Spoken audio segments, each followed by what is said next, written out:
Hello dear friends, how are you all? I hope you all are fine and doing very very well. तो आप सबका स्वागत है मेरे यूट्यूब चैनल ब्रेनस्टॉर्मिंग नॉलेज में, जहाँ पे आपको हैंड रिटन मटेरियल मिलता है। एक टॉपिक के रिलेटेड सारी डिटेल मिलती है इजी वर्डिंग में। बस आप एक काम कीजिए, आप पेन और पेपर लेके बैठ जाइए, आप नोटबुक बिल्कुल मेंटेन कीजिए। हर कोई पॉइंट जो मैं आपको बता रहा हूँ वो नोट डाउन कर लीजिए, क्योंकि ये बहुत ही इंपॉर्टेंट होने वाले हैं एग्जाम पर्पज़ के लिए भी। चाहे आप किसी जॉब की एग्ज़ाम की प्रिपरेशन कर रहे हैं, या फिर आप एंट्रेंस की प्रिपरेशन कर रहे हैं, या आपकी क्लास की एग्ज़ाम है। तो ये बहुत इंपॉर्टेंट पॉइंट्स हैं और बहुत इंपॉर्टेंट टॉपिक्स भी हैं। तो आज की इस वीडियो में हम प्री हिस्टोरिक कल्चर्स को पढ़ने वाले हैं, जिसमें पैलियोलिथिक एज, मेसोलिथिक और नियोलिथिक एज को हम पढ़ेंगे। ठीक है, प्री हिस्ट्री मैंने आपको बता दिया है कि जिसके हमें रिटर्न रिकॉर्ड्स नहीं मिलते, वो मैं ऑलरेडी आपको डिफाइन कर चुका हूँ। अगर आपने वो वीडियोज़ नहीं देखी हैं तो प्लेलिस्ट चेक करो, सारी वीडियोज़ वहाँ पर मिल जाएंगी। और अगर आपको यही हैंड रिटन नोट्स चाहिए हो तो आप मुझे इंस्टाग्राम पे फॉलो कर लीजिए और वहाँ पे मैसेज कीजिए। इंस्टाग्राम की लिंक जो है आपको नीचे डिस्क्रिप्शन बॉक्स में मिल जाएगी। तो चलिए शुरू करते हैं आज के अपने इस टॉपिक को, pre historic cultures. Pre historic cultures में आपको 3 कल्चर्स पढ़ने हैं, पैलियोलिथिक एज पढ़नी है, मेसोलिथिक और नियोलिथिक। तो तीनों के टाइम पीरियड में बता देता हूँ, और ये रफली हैं। इसमें थोड़ी बहुत चेंजिंग्स भी आती हैं, वेरिएशंस आती हैं। बहुत सारी डिफरेंट बुक्स हैं जो अलग अलग डेट्स हमें बताती हैं। लेकिन प्री हिस्टोरिक कल्चर्स स्टार्ट होता है 2.5 मिलियन BC मिलियन ईयर्स से लेके 2500 BC ईयर्स तक। ठीक है, इसमें फिर पैलियोलिथिक एज जो है 2.5 से लेके 10,000, और मेसोलिथिक 10,000 से लेके 8,000 BC, एंड नियोलिथिक एज जो है 8,000 से लेके 2500 BC तक। ये टाइम पीरियड है तीनों एज का। आप अच्छे से इनको देख लें, नोट कर लें, क्योंकि ये अक्सर एग्जाम में पूछे जाते हैं। तो चलिए आप अपनी स्क्रीन पे देखिए, प्री हिस्ट्री को मैंने फिर से डिफाइन किया हुआ है, the period of time for which there are no written records. Prehistory वो टाइम पीरियड था जिसका हमें कोई रिटन रिकॉर्ड नहीं मिलता है, यानी कि लिखी हुई कोई दस्तावेज हमें नहीं मिलती है। तो ये प्री हिस्ट्री जो है 2 पार्ट्स में डिवाइड की गई है, एक तो स्टोन एज और दूसरा मेटल एज। स्टोन एज में हमें ये तीनों पढ़ने हैं, पैलियोलिथिक, मेसोलिथिक एंड नियोलिथिक। ठीक है, लिथिक का मतलब ही है स्टोन। और मेटल एज में आप चाल्कोलिथिक पढ़ेंगे और आयरन एज पढ़ेंगे, वो दोनों भी मैं पढ़ा दूंगा।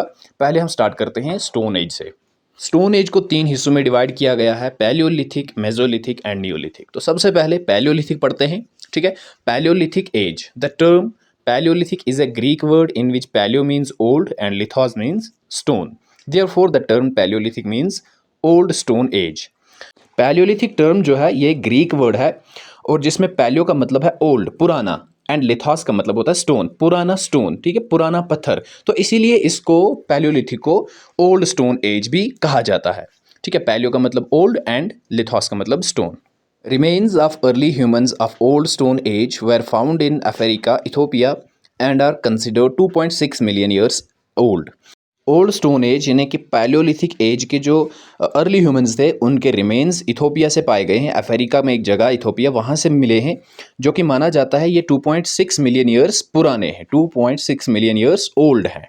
Palaeolithic cultures of India developed in Pleistocene period और आइस एज। पैलियोलिथिक कल्चर जो है इंडिया में, हम सब कॉन्टिनेंट इंडिया का पढ़ेंगे। ठीक है, हमें वर्ल्ड का नहीं पढ़ना है, हमें एंशिएंट इंडिया पढ़नी है, हमें एंशिएंट वर्ल्ड नहीं पढ़ना है। तो हम इंडियन कंटेक्स्ट में पढ़ेंगे।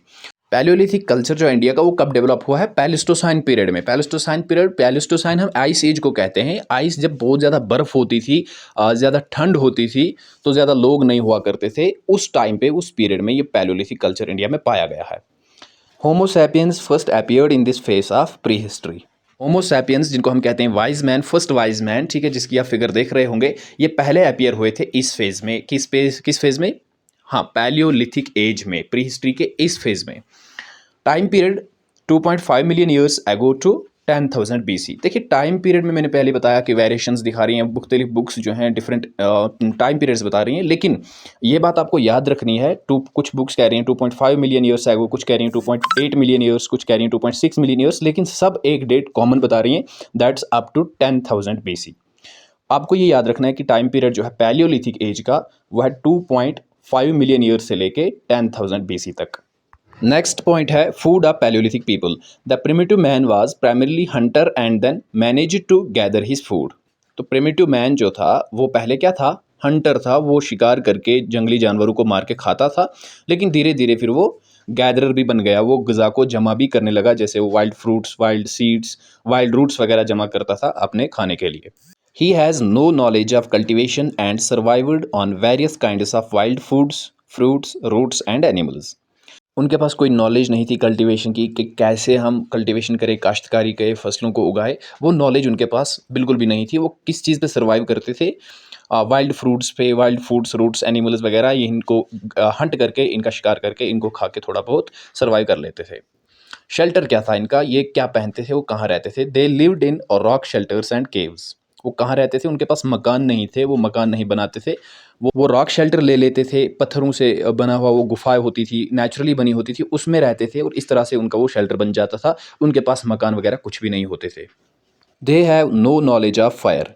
उन्हें आग का भी पता नहीं था, फायर की नॉलेज बिल्कुल भी नहीं थी। देखिए अक्सर ये एग्ज़ाम में पूछा जाता है और पूछा जा सकता है कि क्या पैलियोलिथिक पीपल को फायर की नॉलेज थी या नहीं? बिल्कुल नहीं थी, ठीक है। वो ऐसे ही कच्चा गोश्त खा लेते थे, वो कच्चे फ्रूट्स वगैरह खा लेते थे। टूल्स क्या थे उनके? Crude stone tools like axes, borers, blades, scrapers etcetera were used to kill animals etcetera. Tools क्या थे उनके? हथियार, क्रूड स्टोन टूल्स, जो सख्त पत्थर के बने हथियार हुआ करते थे, जैसे एक्सेस, बोरर्स, ब्लेड्स, जैसे आपने फिगर्स में देखे होंगे, स्क्रैपर्स एट्सट्रा, यही इस्तेमाल करते थे जानवरों को मारने के लिए। Sites in all parts of India. Palaeolithic sites जो हैं हिंदुस्तान के हर हिस्से में तकरीबन देखी गई हैं। अब हमारा लास्ट पोर्शन रहता है पैलियोलिथिक एज का, that is phases of paleolithic age. इस पैलियोलिथिक एज के भी फेजेस थे, ठीक है, 3 फेजेस थे, अर्ली, मिडल और अपर। तो तीनों को हम देखेंगे। Paleolithic period of India is divided into 3 periods according to the nature of climate and tools used by the people. तो पैलियोलिथिक पीरियड जो है हिंदुस्तान का, इंडिया का, वो डिवाइड किया गया है 3 फेजेस में। क्यों 3 फेजेस में डिवाइड किया गया है? किस बेस पे? एक तो क्लाइमेट, जो नेचर ऑफ क्लाइमेट था उसकी बेस पे, और जो हथियार, जो टूल्स वो ये यूज़ करते थे उनकी बेस पे 3 फेजेस में डिवाइड किया गया है, ठीक है। पहला है अर्ली, यहाँ हम इसको लोअर फेज भी कहते हैं, ठीक है। ये आइस एज में था। Climate started becoming less humid. Climate जो है लेस ह्यूमिड बनना शुरू हो गया था। ये कहाँ कहाँ पे इसकी साइड्स देखी गई हैं अर्ली या लोअर पैलियोलिथिक एज की? सोन वैली जो पंजाब में है, बेलन वैली जो यूपी में है, ठीक है, कश्मीर में देखे गए, और दिदवाना राजस्थान में। दूसरा आता है फिर middle paleolithic age. Middle paleolithic age में क्या हुआ था? Further decrease in humidity, temperature rose. Humidity में डिक्लाइन और हुआ, ठीक है, टेम्परेचर बढ़ने लगा। ऐसे आप समझो कि टेम्परेचर थोड़ा थोड़ा बढ़ने लगा। इसकी साइट्स जो है मिली हैं नर्मदा रिवर से, तुंगभद्रा रिवर से और बाकी जगहों से। अपर या new paleolithic age, warm climate, तब वार्म क्लाइमेट हो चुका था, लेस ह्यूमिड था, ठीक है। इसकी साइड्स हमें बेम्बेटका एपी से मिली हैं और एमपी से, अरुणाचल प्रदेश और मध्य प्रदेश से। सो गाइज ये था हमारा पैलियोलिथिक एज। इसमें हमने पूरा पैलियोलिथिक एज को पढ़ा। लोग क्या थे, क्या करते थे, शेल्टर क्या था, फूड क्या था उनका, टूल्स क्या थे, सारे फीचर्स हमने देखे। फेजेस ऑफ पैलियोलिथिक एज जो कि इंपॉर्टेंट बन जाता है, ये भी हमने देखा, ठीक है। किस बेस पे ये फेजेस बनाए गए, जो एक तो क्लाइमेट और जो टूल्स यूज़ करते थे लोग, उस बेस पे। तो ये सारा हमने कंप्लीट कर लिया आज की इस टॉपिक में, पैलियोलिथिक एज में। तो नेक्स्ट टॉपिक में और नेक्स्ट वीडियो में हम पढ़ने वाले हैं मेसोलिथिक एज को। आप जल्दी से चैनल को सब्सक्राइब कर लें, और अगर वीडियो अच्छी लगती है तो वीडियो को लाइक करें, अपने दोस्तों के साथ भी शेयर करें। और एक बात फिर से मैं रिपीट करूंगा कि हाँ, नोट्स ज़रूर बनाइए, क्योंकि नोट्स आपके एग्जाम में बहुत हेल्प करते हैं। और अगर आपको मेरी हैंड रिटन नोट्स चाहिए हो तो आप मुझे इंस्टाग्राम पे मैसेज कर सकते हैं। Thank you.